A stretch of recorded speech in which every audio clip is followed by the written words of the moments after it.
Hello, welcome to my channel E दुनिया knowledge. मैं भानुप्रिया। आज हम लोग जून 2006 का पॉलिटिकल साइंस से संबंधित पेपर डिस्कस करें जिसमें 50 क्वेश्चन हैं। और इसके पहले हमने ऑलरेडी 2004 और 2005 का पेपर डिस्कस कर चुकी हूँ, जिसमें हम लोग यूजीसी द्वारा कंडक्ट जो नेट का एग्ज़ाम उसका पेपर डिस्कस कर रहे हैं, जिसमें 2004 से लेकर के 2012 तक यूजीसी नेट द्वारा कंडक्ट हुआ था। उसके बाद सीबीएसई और फिर उसके बाद एनटीए। यह पेपर हम ऑलरेडी बता भी चुके हैं क्यों डिस्कस कर रहे हैं, लेकिन फिर भी हम बता देते हैं क्योंकि इसका पैटर्न और एनटीए नेट का पैटर्न जो यूजीसी पहले एग्ज़ाम कराता है उसका पैटर्न लगभग सेम है। तो आपको यहाँ से आइडिया मिलेगा किस तरह से क्वेश्चंस एग्ज़ाम में पूछे जा सकते हैं। और पिछले साल से प्रीवियस ईयर से जो है बहुत सारे क्वेश्चंस रिपीट भी होते हैं, तो वो भी आपका यहाँ से तैयार हो सकता है। चलिए आज का पहला क्वेश्चन शुरू करते हैं।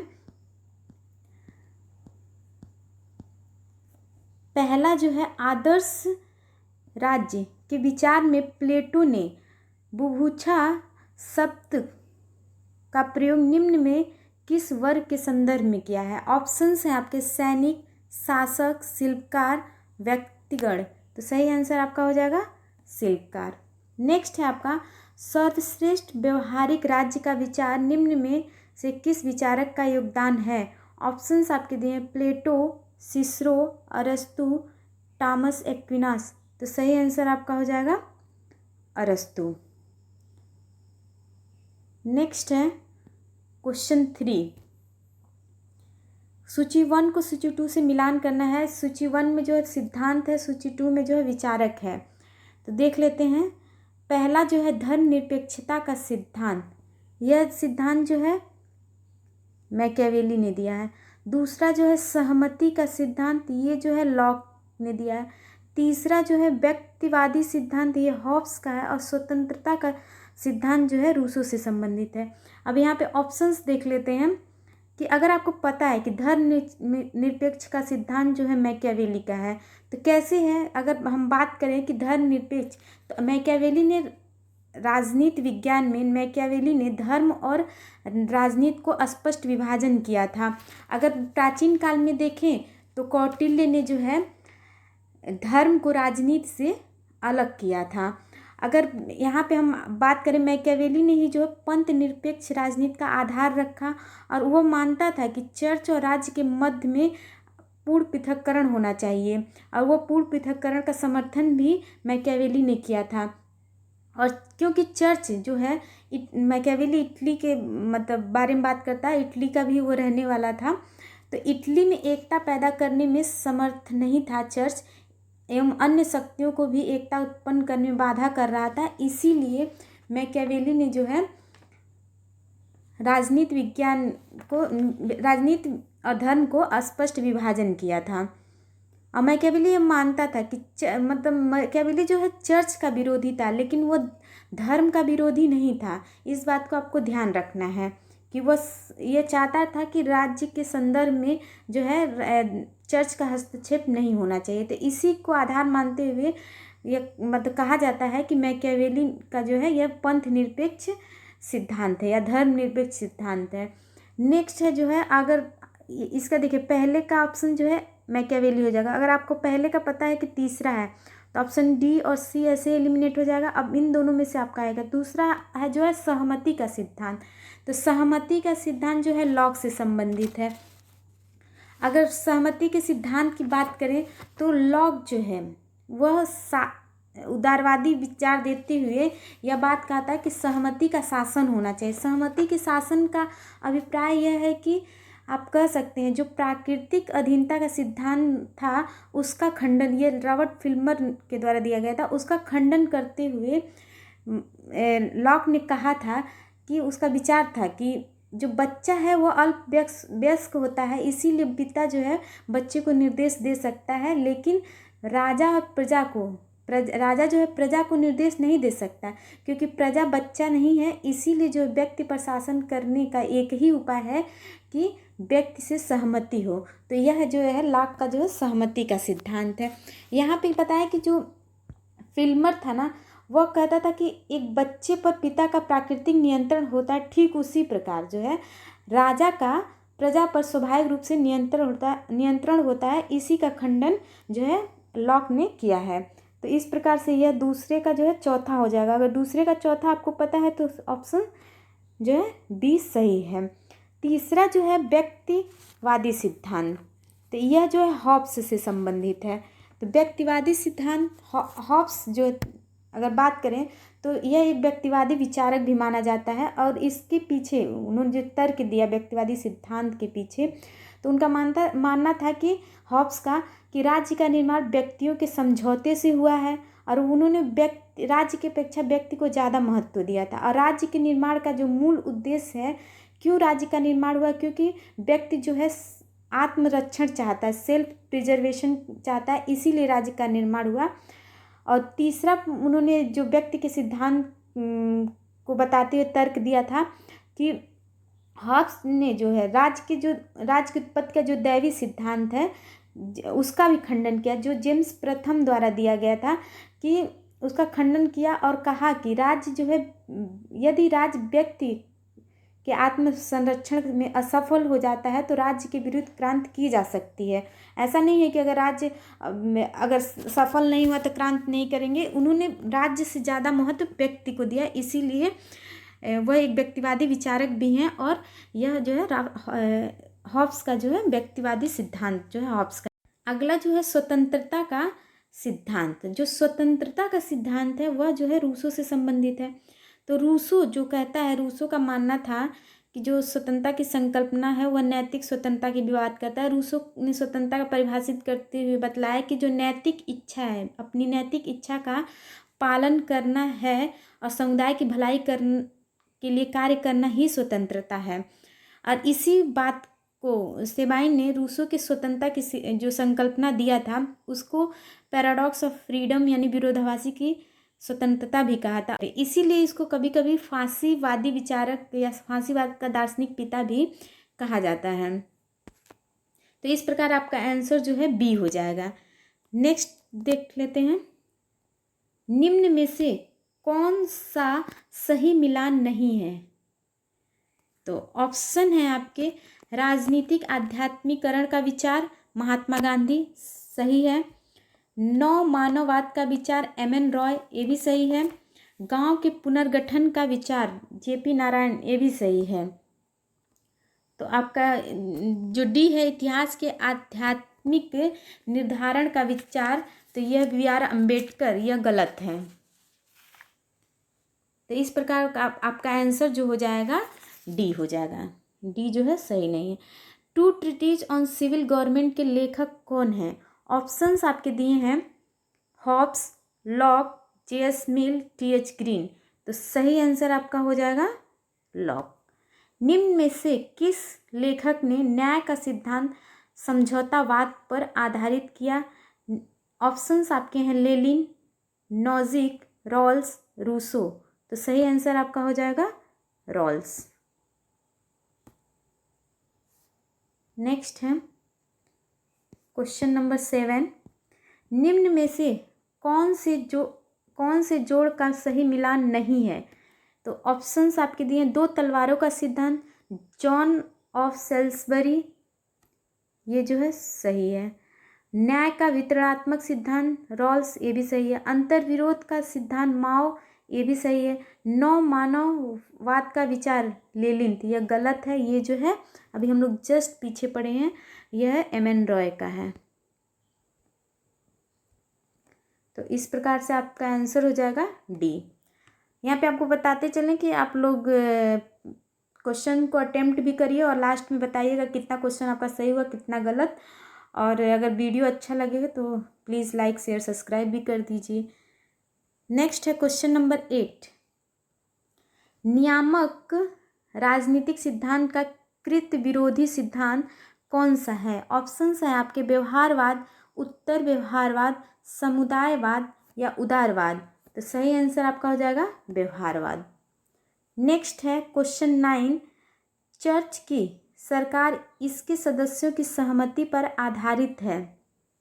इस विचार की पुष्टि किसने की है। ऑप्शन है पुनर्जागरण, परिषदिक आंदोलन, ज्ञानोदीप काल, पंडित्यवाद। सही आंसर आपका हो जाएगा परिषदिक आंदोलन। नेक्स्ट है, नीचे दिए गए कथनों में एक कथन ए है, दूसरा कारण आर है।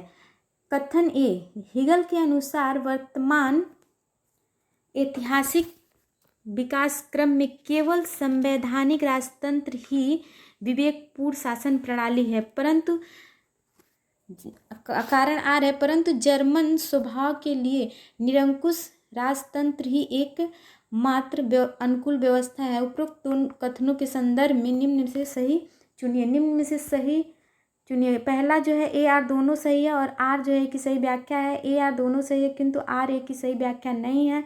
ए सही है परंतु आर गलत है और ए गलत है परंतु आर सही है। तो सही आंसर आपका हो जाएगा बी। ए आर दोनों सही है लेकिन यह व्याख्या नहीं कर रहा है। नेक्स्ट है क्वेश्चन 11, राज्य पुनर्गठन, यहाँ पे आयोग होगा। पुनर्गठन आयोग के अध्यक्ष कौन थे? ऑप्शंस आपके हैं K M Panikkar, justice Fazal Ali, H N Kunzru, justice Rajamannar. तो सही आंसर आपका हो जाएगा जस्टिस फजल अली। नेक्स्ट है, प्रथम भारतीय जनरल गवर्नर थे। ऑप्शन है डॉक्टर राजेंद्र प्रसाद, राधा कृष्णन, सी राजगोपालाचारी, मालवांकर। सही आंसर आपका हो जाएगा सी राजगोपालाचारी। नेक्स्ट है क्वेश्चन 13। देखिए जहाँ ज़रूरत है वहाँ एक्सप्लेन कर रहे हैं, अदरवाइज मतलब अगर कोई क्वेश्चन हो आप कमेंट करके पूछ सकते हैं, उस रिप्लाई जरूर किया जाएगा। नेक्स्ट है कि भारत की संघीय व्यवस्था का उस संघीय राज्य के निकट है। ऑप्शंस आपके हैं अमेरिका के राज्य, कनाडा, स्विट्जरलैंड, फ्रांस। तो सही आंसर आपका हो जाएगा कनाडा। यहाँ से कनाडा से हम यहाँ पे जो कनाडा से हम लोग भारत में संघीय व्यवस्था, कनाडा की संघीय व्यवस्था के समान दिखता है। अब जो भारत का संविधान में यूनियन शब्द जो है कनाडा के संविधान से लिया गया है, तो ये बात आप लोग ध्यान रखिए। अगर पूछ दे एग्जाम में कि यूनियन शब्द जो है कहाँ से लिया गया है, तो कनाडा से लिया गया। कनाडा की भांति संविधान में जो है राज्यपाल की नियुक्ति और अशिष्ट शक्तियाँ केंद्र को सौंपी गई हैं। यह सब जो व्यवस्थाएं हैं वह कनाडा के संविधान से ही लिया गया। नेक्स्ट है आपका, निम्न में से किसके अध्यक्ष प्रधानमंत्री नहीं है? ऑप्शंस हैं आपके राष्ट्रीय विकास परिषद, केंद्रीय मंत्रिमंडल, योजना आयोग, वित्त आयोग। सही आंसर आपका हो जाएगा वित्त आयोग। क्वेश्चन नंबर 15, भारत की संसदीय व्यवस्था कौन से सिद्धांत पर आधारित नहीं है? तो ऑप्शन है सामूहिक उत्तरदायित्व, न्यायिक सर्वोच्चता और शक्तियों का पृथक्करण। ऑप्शन डी जो है संघवाद। सही आंसर आपका हो जाएगा शक्तियों का पृथक्करण। और शक्तियों का पृथक्करण जो है अध्यक्षीय शासन व्यवस्था की विशेषता है। अब भारत में जो संसदीय शासन व्यवस्था है वह जो है सामूहिक उत्तरदायित्व, न्यायिक सर्वोच्चता और संघवाद पर आधारित है। नेक्स्ट है क्वेश्चन नंबर 16, संविधान के कौन से अनुच्छेद के आधार पर भारत के राष्ट्रपति पर महाभियोग किया जा सकता है? ऑप्शंस आपके दिए हैं अनुच्छेद 76, अनुच्छेद 56 एवं 61, अनुच्छेद 75, अनुच्छेद 79। तो सही आंसर आपका हो जाएगा अनुच्छेद जो है 56 और 61 में जो है राष्ट्रपति पर महाभियोग लगाने की प्रक्रिया का उल्लेख किया गया है। नेक्स्ट है क्वेश्चन नंबर 17, भारत के संविधान में 42वें संवैधानिक संशोधन द्वारा निम्न से कौन से शब्द जोड़े गए थे? ऑप्शंस आपके दिए हैं प्रजातांत्रिक संघवाद, धर्मनिरपेक्ष समाजवाद, भारतीय गणतंत्र, हम भारत के लोग। तो सही आंसर आपका हो जाएगा धर्मनिरपेक्ष और समाजवाद।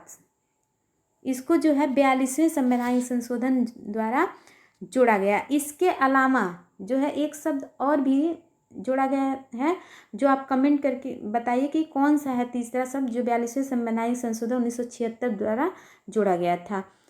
नेक्स्ट है क्वेश्चन 18, लोकसभा और राज्य विधानसभाओं की अवधि 5 से 6 साल तक की बढ़ाई गई थी। ऑप्शन है आपके 42वें संशोधन द्वारा, 44वें संशोधन द्वारा, 45वें संशोधन द्वारा, 46वें संशोधन द्वारा। तो सही आंसर आपका 42वें संवैधानिक संशोधन द्वारा जो था विधानसभा और लोकसभा की समयावधि को 5 से बढ़ा करके 6 वर्ष कर दिया गया था। लेकिन जो 44वें संवैधानिक संशोधन 1977 द्वारा क्या किया गया था, इसको पुनः 5 ईयर्स कर दिया गया था। नेक्स्ट है, राज्य के मंत्रियों पर अभियोग केवल अनुमोदन से हो सकता है। ऑप्शंस हैं आपके मुख्यमंत्री के, राज्यपाल के, मंत्रिपरिषद के, विधानसभा के स्पीकर के। तो सही आंसर होगा राज्यपाल के। राज्य के मंत्रियों पर अभियोग केवल अनुमोदन जो है राज्यपाल के द्वारा ही हो सकता है। नेक्स्ट है क्वेश्चन 20, भारत में सामाजिक रूप में सबसे उन्नत राज्य है। ऑप्शंस है आपके आंध्र प्रदेश, पंजाब, केरल, राजस्थान। सही आंसर आपका हो जाएगा केरल। नेक्स्ट है क्वेश्चन 21, यह किसने कहा कि कौन क्या कब तथा कैसे प्राप्त करता है, यह राजनीति का विषय है। ऑप्शंस हैं आपके Lasswell, Laski, David Easton, Almond. तो सही आंसर आपका हो जाएगा लासवेल ने यह कहा था कि कौन क्या कब और कैसे प्राप्त करता है, यह राजनीति का विषय है। तो ऑप्शन ए जो है सही है। नेक्स्ट है क्वेश्चन 22, सामाजिक विज्ञान में व्यवस्था सिद्धांत आया। ऑप्शंस आपके दिए हैं, जीव विज्ञान द्वारा निशास्त्र तथा समाजशास्त्र से, भौतिक विज्ञान द्वारा गणित शास्त्र और अर्थशास्त्र से, गणित विज्ञान द्वारा अर्थशास्त्र तथा राजनीति विज्ञान से, और जीव विज्ञान द्वारा राजनीति विज्ञान तथा समाजशास्त्र से। सही आंसर आपका हो जाएगा जीव विज्ञान द्वारा नृशास्त्र और समाजशास्त्र से आया था, व्यवस्था सिद्धांत की उत्पत्ति हुई थी। अब व्यवस्था सिद्धांत जो है डेविड स्टन द्वारा दिया गया है, डेविड स्टन यानी ये। नेक्स्ट है क्वेश्चन 20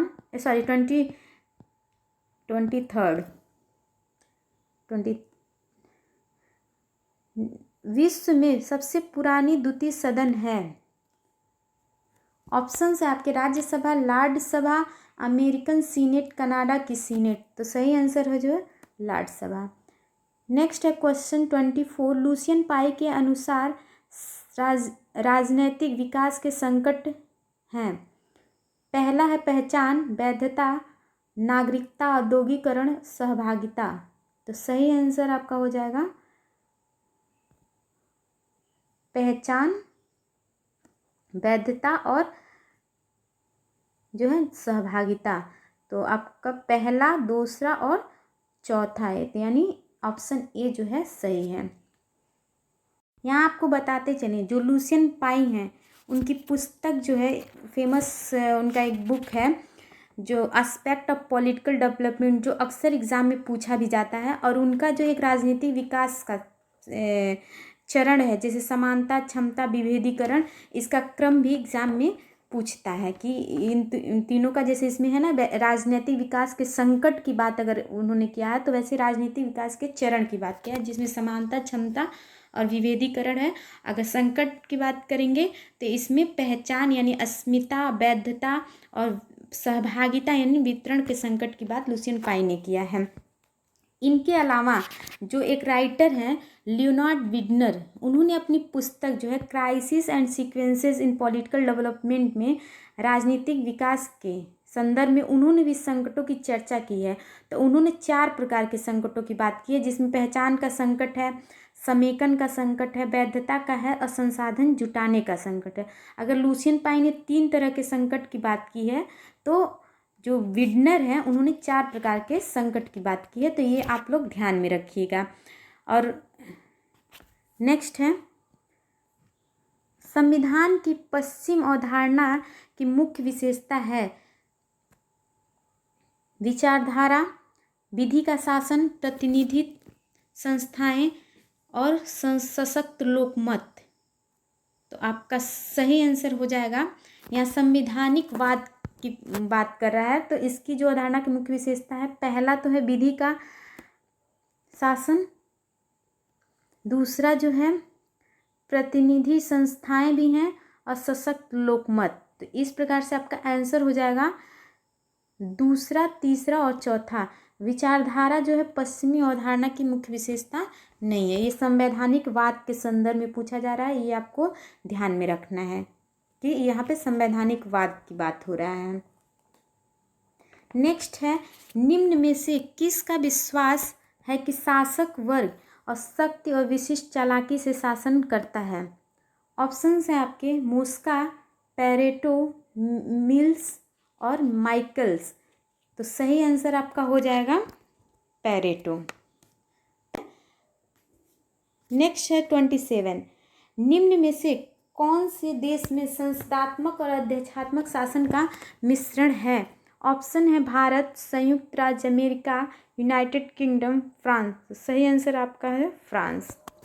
यहाँ दो प्रकार के न्यायालयों की बात भी अक्सर एग्जाम में पूछ देता है, जो आगे हम देखेंगे कि ये क्वेश्चन पूछा हुआ भी है, तो आगे देखेंगे दो प्रकार के न्यायालय कहाँ पाया जाता है, तो वो भी फ्रांस ही उसका आंसर होगा।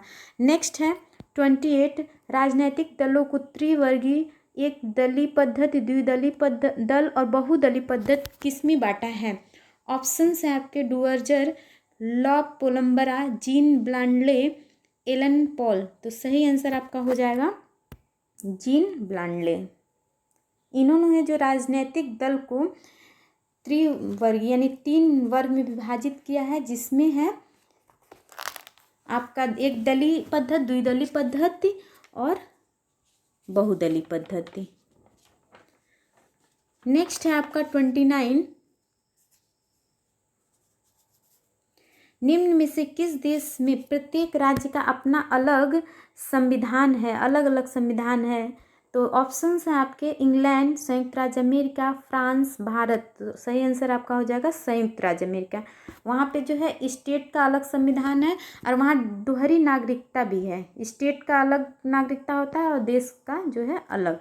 जैसे कि यहाँ पे मान लीजिए यूपी हो गया और यूपी का अलग नागरिकता होगा, और अगर इंडिया के संदर्भ में बात करें समझने के लिए कि यूपी में अलग नागरिकता और भारत की अलग नहीं, यानी दोहरी नागरिकता। तो दोहरी नागरिकता भी एग्जाम में पूछा जाता है किस कहाँ पाई जाती है, तो वो भी यूएस से ही होगा। नेक्स्ट है, भारतीय संविधान के 312 अनुच्छेद के अनुसार राज्यसभा राष्ट्रीय हित में नवीन अखिल भारतीय सेवाओं में सृजन और निर्माण कर सकती है, क्योंकि राज्यसभा राष्ट्रीय हित को प्रशस्त ढंग से परिभाषित कर सकती है। इसीलिए भारतीय संविधान के अनुच्छेद 312 अनुच्छेद के अनुसार राज्यसभा राष्ट्र हित में नवीन अखिल भारतीय सेवाओं में सृजन कर सकती है। तो यहाँ पे जो है क्योंकि और इसलिए लगा के स्टेटमेंट अगर देखें तो दोनों को रिलेट भी कर रहे हैं, और इसीलिए जो है भारतीय संविधान के 312 अनुच्छेद में यह व्यवस्था की गई है। तो आपका ऑप्शन देखें ए आर दोनों सही है। आर जो है ए की व्याख्या है, ए आर दोनों सच है, लेकिन आर जो है ए की व्याख्या नहीं करता है। ए सच है पर आर गलत है, ए गलत है पर लेकिन आर जो है सच है। तो सही आंसर आपका ए हो जाएगा। नेक्स्ट क्वेश्चन देख लेते हैं 31, शक्ति संतुलन का सिद्धांत का लक्ष्य होता है। ऑप्शन है आपके ए संतुलन, बी युद्ध, सी साम्यावस्था और डी जो है यथापूर्व स्थिति। तो सही आंसर आपका हो जाएगा डी यथापूर्व स्थिति। शांति व्यवस्था। नेक्स्ट क्वेश्चन 32, शांति प्रस्ताव की कार्यसूची संबंध रखती है। ऑप्शन है राष्ट्र संघ से, संयुक्त राष्ट्र संघ से, भारत से, राष्ट्रमंडल से। तो सही आंसर आपका हो जाएगा संयुक्त राष्ट्र संघ से। नेक्स्ट है आपका क्वेश्चन नंबर 33, प्रकृति का वस्तु परक कानून एक यथार्थवाद का सिद्धांत है जिसका अभिव्यक्त किया गया है E.H. कार द्वारा, जॉर्ज एफ कैनन द्वारा, मार्गिन था द्वारा, हेनरी किसिंजर द्वारा। तो सही आंसर जो है मार्गिन था हो जाएगा। और यहाँ पे आपको बताते चले मार्गिन था को ये एक यथार्थवादी विचारक भी हैं, और इन्होंने यथार्थवाद के 6 मौलिक नियम कह सकते हैं या उसके 6 सिद्धांत बताए हैं यथार्थवाद से संबंधित। अंतर्राष्ट्रीय राजनीति में जो है के संदर्भ में उन्होंने या अवधारणा अपना दिया हुआ है। और इनकी एक पुस्तक जो है बहुत फेमस है, अक्सर एग्जाम में पूछ भी लिया जाता है कि उनका पुस्तक का नाम है पॉलिटिक्स एमोंग नेशन, जो पॉलिटिक्स एमोंग नेशन, ये पुस्तक का नाम है। अक्सर एग्जाम में मिलान में पूछ देता है या ऐसे पूछ देगा ये पुस्तक किसकी है। और कभी कभी इस समय जो एनटीए का पैटर्न भी है वो फुल बुक का नाम पूछता है, तो ये इसका पूरा नाम जो है politics among nation the struggle for power and peace. इसके अलावा जो है मार्गिन थाउ का दूसरा बुक है scientific man versus power politics. तो आप इनकी जो है एक 4 बुक हैं जो बहुत फेमस हैं। और तीसरा जो in defence of the national interest, और चौथा जो है द पर्पज और अमेरिकन पॉलिटिक्स। नेक्स्ट है आपका क्वेश्चन 34 कि व्यापारिक राज्य के सिद्धांत को अभिव्यक्त किया गया है। ऑप्शंस हैं आपके रोज क्रॉन्स ने, एडम स्मिथ ने, रॉबर्ट कॉक्स ने, लेनिन ने। तो सही आंसर आपका हो जाएगा रोज क्रॉन्स ने। व्यापारिक राज्य का सिद्धांत अभिव्यक्त किया है रोज क्रॉन्स ने। यथार्थवाद का विचार परिभ्रमण करता है शक्ति एवं, ऑप्शंस है आपके सुरक्षा के साथ, युद्ध के साथ, विचारधारा के साथ, राष्ट्रीय हित के साथ। तो राष्ट्रीय हित के साथ सही आंसर आपका हो जाएगा राष्ट्रीय हित के साथ। यह भी जो है मार्गिन थाउ का ही विचार है। उन्होंने यथार्थवाद को अगर महत्व पूछता है किस संदर्भ में बात किया है तो राष्ट्रीय हित को उन्होंने ज़्यादा महत्व दिया, सर्वाधिक महत्व दिया है। और राज्य को एक केंद्रित विचारधारा माना है और उसी के संदर्भ में वह कहते हैं कि राष्ट्रीय हित सर्वाधिक महत्वपूर्ण है। नेक्स्ट है आदर्शवाद पर आधारित है। विधि की प्रधानता, शांति की प्रधानता, विवेक की प्रधानता, नैतिकता की प्रधानता। तो सही आंसर आपका नैतिकता की प्रधानता। नेक्स्ट है क्वेश्चन नंबर 37। नीचे 2 वक्तव्य दिए गए, कथन ए और उसका कारण आर है। नीचे दिए गए उत्तरों में सही उत्तर चुनिए। पहला जो है कथन ए, वैश्वीकरण के राष्ट्र राज्य की प्रासंगिकता को दुर्बल कर दिया है क्योंकि कोई राष्ट्र राज्य जब प्रासंगिक नहीं है, क्योंकि राष्ट्रवाद अब भी मूल शक्ति के रूप में चल रहा है। तो ऑप्शन है आपके ए आर दोनों सही है, आर ए की सही व्याख्या है। ए आर दोनों सही है किंतु आर ए की सही व्याख्या नहीं है। ए सही है परंतु आर गलत है, ए गलत है परंतु आर सही है। तो सही आंसर जो हो जाएगा बी हो जाएगा। ए आर दोनों सही है, आर जो है ए की सही व्याख्या नहीं है। Question number 38। सूची 1 को सूची 2 से सुमेलित करते हुए दिए गए कूट का सही उपयोग कर सही उत्तर का चुनिए। सूची 1 में प्रधानमंत्री का नाम दिया है, सूची 2 में उनसे संबंधित कार्य या उनके विचार दिए हैं। तो पहला देख लेते हैं, पीवी नरसिम्हा राव, पूर्व की ओर देखो नीति, मोरारजी देसाई, वास्तविक असंलग्नता या कभी कभी विशुद्ध गुटनिरपेक्षता भी दे देता है, अटल बिहारी वाजपेयी, पोखरण सेकेंड, राजीव गांधी, 6 राष्ट्रों की निःशस्त्रीकरण सम्मेलन। अब यहाँ पे आप लोग कमेंट करके बताइए जो पोखरण फर्स्ट है वह किस प्रधानमंत्री के कार्यकाल में हुआ था। अब अगर आप बता सकते हैं तो पोखरण सेकेंड और फर्स्ट दोनों का जो एक नाम रखा गया था, एक ऑपरेशन था, तो वह क्या था। नहीं तो हम अगला नेक्स्ट वीडियो या जब भी डिस्कस करेंगे तो हम क्लियर कर देंगे। अब यहाँ पे देखिए, अगर आपको पता है कि नरसिम्हा राव ने पूर्व की ओर देखो नीति, विदेश नीति के संदर्भ में यह है उन्होंने अपनाया था। तो अगर आपको पहले का तीसरा अगर पता है, पहले ए का तीसरा, तो सीधे आपका आंसर जो है डी हो जाएगा और बाकी मिलाने की ज़रूरत नहीं है। लेकिन ऐसे आप ऑप्शन को एलिमिनेट करते हैं। देखिए अगर ए का तीसरा पता है तो सीधे तीनों ऑप्शन एलिमिनेट हो जाएंगे। नेक्स्ट है क्वेश्चन 39। निम्न घटनाओं का सही कालानुक्रम को पहचानिए। पहला जो है तेहरान सम्मेलन, दूसरा एल्टा सम्मेलन, तीसरा पोट्सडाम सम्मेलन, चौथा सैन फ्रांसिस्को शांति सम्मेलन। तो पहला ही आपका ऑप्शन सही है कि इसमें जो सेकंड दिया है कि बाकी ऑप्शंस तो गलत है। इसमें हम सन डायरेक्ट देख लेते हैं टाइम न वेस्ट करते हुए कि सबसे पहले जो तेहरान सम्मेलन है वह 1943 में हुआ था। फिर जो है याल्टा सम्मेलन 1945 में, पोट्सडम सम्मेलन ये भी 1945 में हुआ था, और सैन फ्रांसिस्को सम्मेलन 1951 में हुआ था। नेक्स्ट है निम्न व्यक्ति जो संयुक्त राष्ट्र संघ के महासचिव पद पर रहे हैं उनके कालानुक्रम क्या है। तो सबसे पहला ऑप्शन दिया डाग हैमरशोल्ड, ट्रिग्वे ली, यू थॉर्न, केट ब्लैडहेम, ये इसको कुर्ट ब्लैडहेम भी बोलते हैं। सेकेंड ऑप्शन है ट्रिग्वे ली, यू थॉर्न, Kurt Waldheim, Dag Hammarskjold. Third option है यू थॉर्न, कर्ट ब्लैडहेम, डॉग हैमरशोल्ड और ट्रिग्वे ली। फोर्थ ऑप्शन आपका है डी ट्रिग्वे लाई। वैसे यहाँ पे लाई दे दिया है लेकिन ये ट्रिग्वे ली है, Trygve Lie. Dag Hammarskjold, U थॉर्न, ट्रॉग ब्लैडहेम। तो सही ऑप्शन है आपका डी। सबसे पहले जो है संयुक्त राष्ट्र महासचिव पद पर सबसे अगर पूछ दे पहला कौन था तो वो ट्रिग्वे ली थे। दूसरा जो है इनका जो कार्यकाल 1946 से 1952 तक था। दूसरा जो है डॉग हैमरशोल्ड हैं जो इनके बाद अब जो ट्रिग्वे ली थे वो नॉर्वे के रहने वाले थे और डॉग हैमरशोल्ड जो थे स्वीडन के रहने वाले थे। इनका कार्यकाल 1953 से 1961 था। यू थॉर्न ये जो है बर्मा यानी म्यांमार, आज के समय जो म्यांमार है वहाँ के रहने वाले थे और इनका कार्यकाल 1961 से 1971 तक था। फिर उसके बाद जो है कुर्ट ब्लैडहेम ये जो ऑस्ट्रिया के रहने वाले थे। इनका कार्यकाल 1972 से 1981 के रहने मतलब 1 तक था। अब अगर वर्तमान में अगर आप लोग कमेंट करके बताइए वर्तमान में यूएनओ के महासचिव कौन हैं।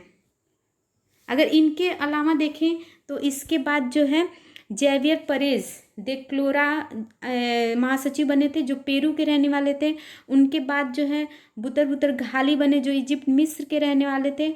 और उसके बाद जो है कोफी अन्नान, आपने नाम सुना होगा, ये घाना के रहने वाले थे बने। और फिर उसके बाद 2007 से लेकर 2016 तक दक्षिण कोरिया के वान की मून जो थे वो 2007 से 16 तक रहे। अब आप लोग कमेंट करके बताइए कि 16 के बाद किनको जो है महासचिव बनाया गया है। आपको ये बता दें वो पुर्तगाल के रहने वाले थे। नाम आप लोग कमेंट करके बताइएगा। नेक्स्ट है लोक प्रशासन के विषय के रूप में उत्पत्ति हुई। ऑप्शन है आपके इंग्लैंड में,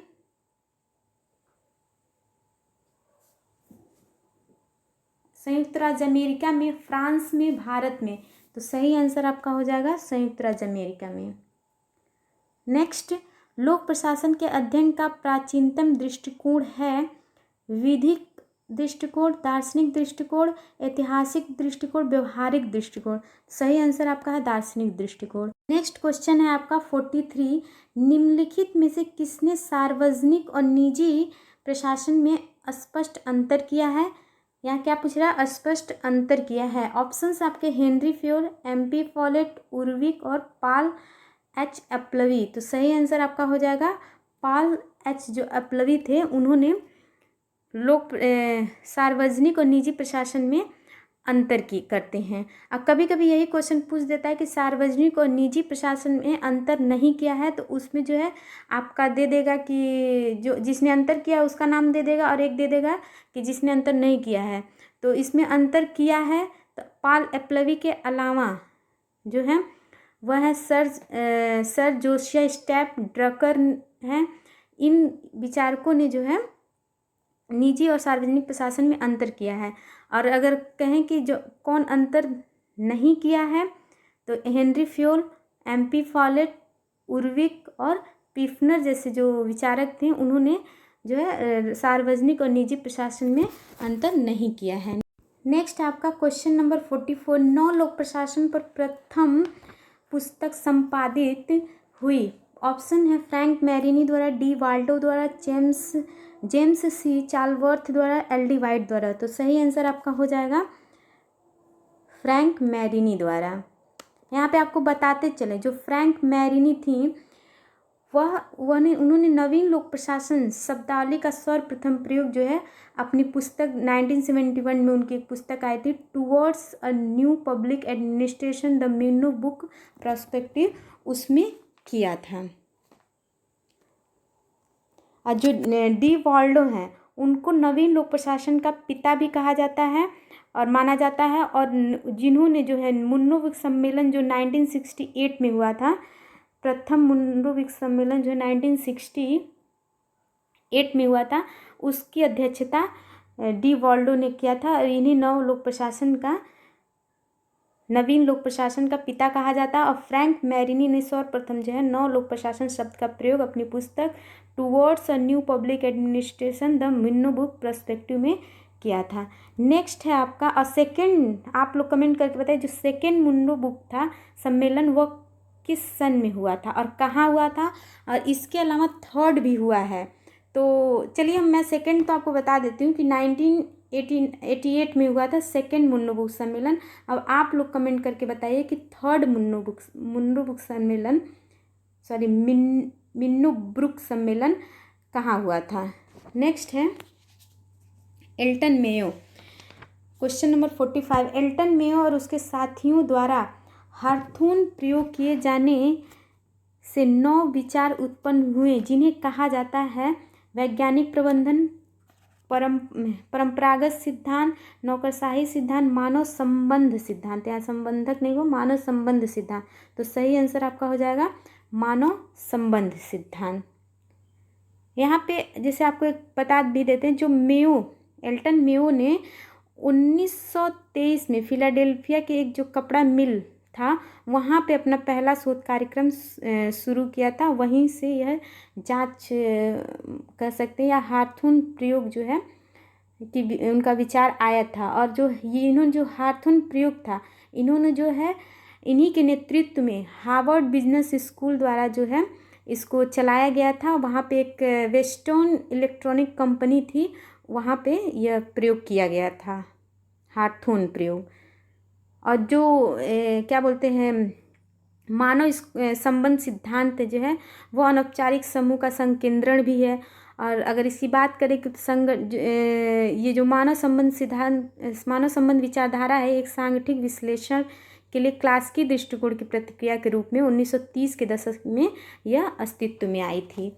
नेक्स्ट है क्वेश्चन 46। निम्न में से वैज्ञानिक प्रबंधन का कौन सा उद्देश्य नहीं है। तो यहाँ पे पूछ रहा है कि कौन सा उद्देश्य नहीं है। तो पहला ऑप्शन है आपका अनौपचारिक कार्य विधि, दूसरा है प्रतिदिन कार्य योजना, तीसरा है कार्य स्थिति मानक, चौथा जो है आपका कार्य विधिक मानक। तो सही आंसर आपका हो जाएगा अनौपचारिक कार्य विधिक ग्रुप। यह जो वैज्ञानिक प्रबंधन का उद्देश्य नहीं है। कभी कभी यह जो वैज्ञानिक प्रबंधन जो सिद्धांत कह सकते हैं या विचार जो है यह आपके टेलर ने दिया है। और वैज्ञानिक प्रबंधन शब्द का सर्वप्रथम प्रयोग जो है लुई ब्रैंडिस ने किया था। यह अवधारणा भी 1920 में अस्तित्व में आई थी। अब 20वीं शताब्दी के जो पहले दशक में टेलर ने ही वैज्ञानिक प्रबंधन का व्यवस्थित रूप से आप कह सकते हैं प्रतिपादन किया। और यह जैसे सामंजस्यपूर्ण कैसे होना चाहिए इसका, और इसको टेलरवाद के रूप में भी जाना जाता है वैज्ञानिक प्रबंधन को। नेक्स्ट है आपका किसने स्टाफ सूत्र को त्रिवर्गीकरण, सामान्य स्टाफ, तकनीकी स्टाफ और सहायक स्टाफ के रूप में विभाजित किया है। तो ऑप्शंस हैं आपके पिफनर और प्रेस्थ, एल.डी. White, GD. मुने, अल्बर्ट लेपावास्की। तो आपका सही आंसर जो है हो जाएगा एल.डी. वाइट। नेक्स्ट है उत्तरदायित्व के विभिन्न स्तरों पर उच्च अधिकारी और अधीनस्थ कर्मचारियों के संबंधों को कहते हैं। ऑप्शंस है आपके विस्तृत नियंत्रण, पद सोपान, प्रत्यायोजन, समादेश की एकता। तो सही आंसर आपका हो जाएगा पद सोपान। यहाँ पे उच्च अधिकारी तथा अधीनस्थ कर्मचारियों के संबंधों की बात करें तो पद सोपान होगा। नेक्स्ट है आपका 49, प्रशासन में लोक सेवक को प्रतिबद्ध होना चाहिए लोक नीति के कार्य नियमन के प्रति, संविधान के लक्षण के प्रति, सामान्य हित के प्रति और शासक दल की विचारधारा के प्रति। तो आपका सही आंसर जो हो जाएगा पहला होगा, प्रजातंत्र में लोक सेवक को प्रतिबद्ध होना चाहिए लोक नीति के कार्य के नियमन के प्रति, संविधान के लक्ष्य के प्रति और सामान्य हित के प्रति। यहाँ शासक दल की विचारधारा से यानी सत्ता में कौन सा दल है।